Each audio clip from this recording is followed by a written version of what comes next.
नमस्कार दोस्तों, मैं एस्ट्रोलॉजर सचिन स्वागत और अभिनंदन करता हूँ अपने सभी प्रिय दर्शकों का। 2 तारीख से नवरात्रि शुरू हो रही है और नव दुर्गा की आपको ढेरों शुभकामनाएं। नवरात्रि के 9 दिनों में क्या पूजा करनी है, किसकी पूजा करनी है, इसकी समस्त जानकारी मैं लेकर आपके समक्ष हूँ। हिंदू धर्म में, सनातन धर्म में नवरात्रि के दौरान साधना और उपासना को बहुत ही महत्वपूर्ण बताया गया है। कहते हैं देवी को प्रसन्न करने के ये 9 दिन आपके जीवन में सुख और समृद्धि ला सकते हैं। नवरात्रि में 9 दिन ही आपके जीवन में अनेकों खुशियां ला सकते हैं। आइए जानते हैं किस प्रकार से। नवरात्रि 2 अप्रैल से शुरू हो रही है, चैत्र नवरात्र है और नवरात्रि में क्या पूजा करना है, कैसे इन दिनों को हमें 9 दिनों को जीना है, इसके बारे में मैं आपको जानकारी दूंगा। तो सबसे पहले आपको शैलपुत्री माँ दुर्गा का प्रथम स्वरूप है। ऐसी मान्यता है कि शक्ति की प्रथम उत्पत्ति शैलपुत्री के रूप में हुई थी। तो सबसे पहले इनकी पूजा करनी होती है, यानी पहले नवरात्रि में इनकी पूजा करनी होती है। माँ के सामने धूप दीप जलाएं, देसी घी का दीपक जलाएं और माँ की आरती करें। उसके बाद शैलपुत्री माता की कथा स्तुति दुर्गा चालीसा का पाठ करें और इस दिन माँ को गाय के घी से बनी हुई सफ़ेद चीज़ों का भोग लगाएं। इसके साथ साथ शाम को माता की आरती करें, उनके मंत्रों का जाप करें। ओम शैलपुत्रे नमः, इस मंत्र का जाप करें। दूसरा नवरात्रा होगा आपका नवरात्रि के दूसरे दिन ब्रह्मचारिणी। नवरात्रि के दूसरे दिन माँ भगवती के द्वितीय रूप ब्रह्मचारिणी की पूजा की जाती है और सुबह सुबह पूजा की थाली को तैयार कर कर अपने हाथों में फूल और बाकी चीज़ों को लेकर माँ का ध्यान करें, उन्हें पंचामृत से स्नान कराएं, फिर फूल कुमकुम सिंदूर आदि अर्पित करें और देवी को सफ़ेद और सुगंधित फूल प्रिय हैं। इसके अलावा आप कमल का फूल भी चढ़ा सकते हैं। ओम ब्रह्मचारिणी नमः मंत्र का जाप करें। या देवी सर्वभूतेषु माँ ब्रह्मचारिणी संस्थिता नमस्तस्यै नमस्तस्यै नमस्तस्यै नमो नमः, इस मंत्र का जाप भी कर सकते हैं। तीसरा नवरात्रा है माँ चंद्रघंटा के रूप में आपको पूजा की करनी होती है। सबसे पहले देवी को गंगा जल से स्नान कराएं, धूप दीप रोली फूल और फल चढ़ाएं। इसके बाद माँ का सच्चे मन से ध्यान करें और ओम चंद्रघंटाय नमः मंत्र का जाप करें। इससे भी माँ का आशीर्वाद आपको मिलेगा। अब अगला दिन जो आएगा, चौथा दिन है, इसमें है क्रूष्मांडा। इस दिन रोज की तरह सबसे पहले कलश की पूजा करें और माता को नमन करें। इसके बाद माँ को जल पुष्प अर्पित करें और जब भी आप पूजा में बैठें तो बैठते समय हरे रंग के आसन का इस्तेमाल करें तो बढ़िया रहेगा चौथे दिन। और इस दिन माँ को कद्दू जो होता है, कद्दू के हलवे का भोग लगाएं और ओम क्रूष्मांडाय नमः मंत्र का जाप करें। या देवी सर्वभूतेषु माँ क्रूष्मांडा रूपणे संस्थिता नमस्तस्यै नमस्तस्यै नमो नमः। फिर अगला दिन आया पांचवा दिन, स्कंद माता। नवरात्रि के 5वें दिन स्कंद माता की पूजा की जाती है और सबसे पहले स्कंद माता की प्रतिमा या तस्वीर को आप लोग स्थापित करें, गंगा जल से शुद्धिकरण करें, चौकी पर मिट्टी, तांबे या फिर चांदी के घड़े का कलश भरकर उसमें जल भरें और फिर देवी का ध्यान करें। स्कंद माता की उपासना करने से मनुष्य की सभी इच्छाएं पूर्ण होती हैं। माता स्कंद माता को केला बहुत प्रिय है, इस दिन केले का भोग जरूर लगाएं। या देवी सर्वभूतेषु माँ स्कंद माता रूपेण संस्थिता नमस्तस्यै नमस्तस्यै नमो नमः। अगला दिन आया छठा दिन, कात्यायनी। नवरात्र के छठे दिन देवी कात्यायनी की पूजा अर्चना करनी चाहिए। इस दिन पूजा करते समय लाल या पीले रंग के वस्त्र धारण करें। इसके बाद कात्यायनी देवी की प्रतिमा को स्थापित करें और फिर गंगा जल से शुद्धिकरण करें और माँ के सामने देसी घी के दीपक को जलाएं और पुष्प चढ़ाएं।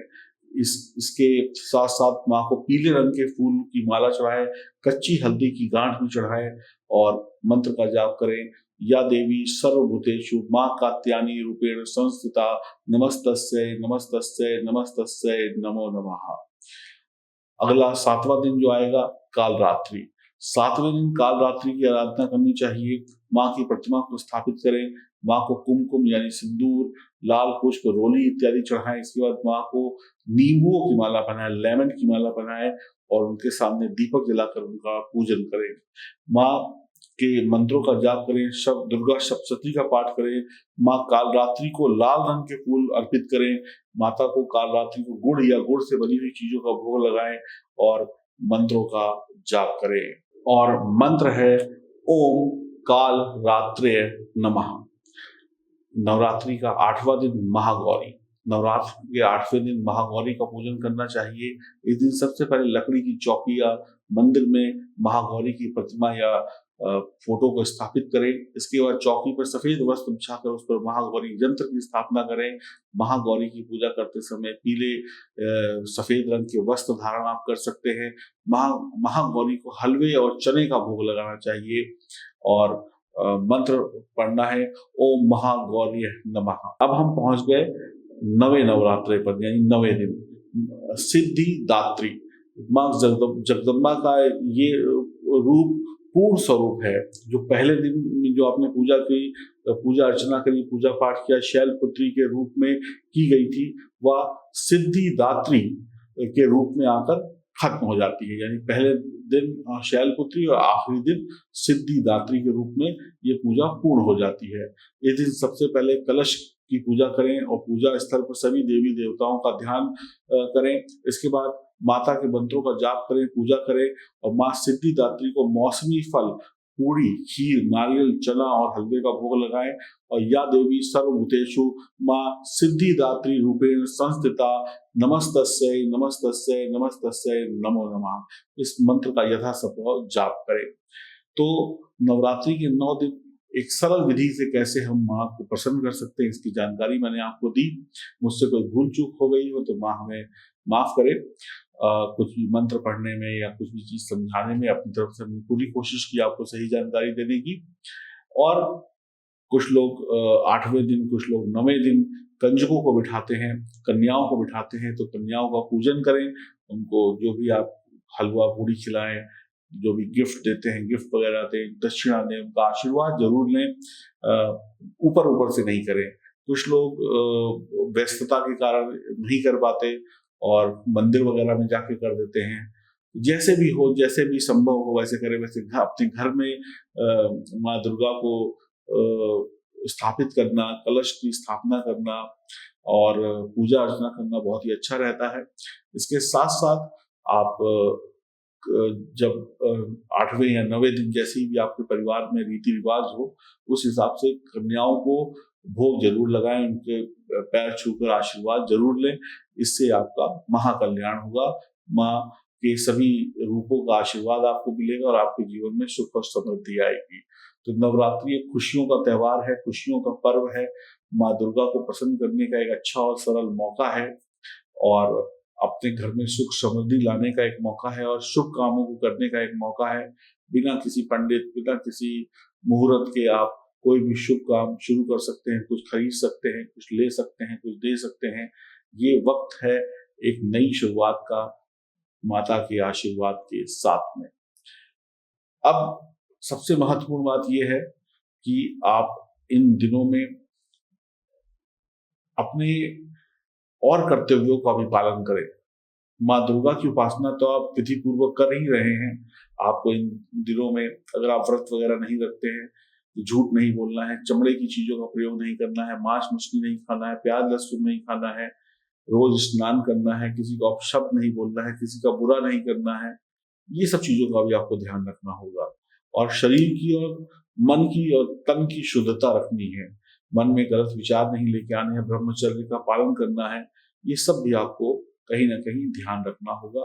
और जब आप इन सब चीजों को ध्यान रखेंगे और सही तरीके से माँ की पूजा आराधना करेंगे, कम करेंगे ज्यादा करेंगे, ये आपकी श्रद्धा के ऊपर निर्भर करता है, लेकिन नियम पूर्वक करेंगे तो भी आपको बहुत अच्छे परिणाम मिलेंगे और माता का आशीर्वाद भी मिलेगा। आप एक तरफ आप माता के मंदिर में घंटियां बजाते रहें, पूजा करते रहें, और दूसरी तरफ अपने घर की जो महिलाएं हैं या समाज में जो महिलाएं हैं उनका अपमान करें, तो आप कैसे सोच सकते हैं कि माँ का आशीर्वाद आपको मिलेगा। तो आपको सभी का सम्मान करना है, ईश्वर का तो करना ही करना है, साथ में ईश्वर के द्वारा बनाए गए जो इंसान है उनका भी सम्मान करना है, चाहे वो महिला हो, पुरुष हो या बच्चे हो। किसी को अच्छा नहीं बोल सकते तो बुरा भी मत बोलिए।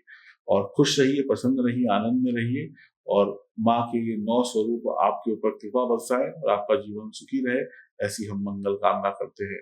और नवरात्रि में आप अपनी जन्म कुंडली अगर दिखाना चाहते हैं तो दिखाइए, और नवरात्रि में आपको विशेष छूट भी प्राप्त होगी। आप अपनी जन्म कुंडली को दिखाने के लिए अपॉइंटमेंट बुक कर सकते हैं दिए गए नंबरों पर। हरिओम, नमस्कार।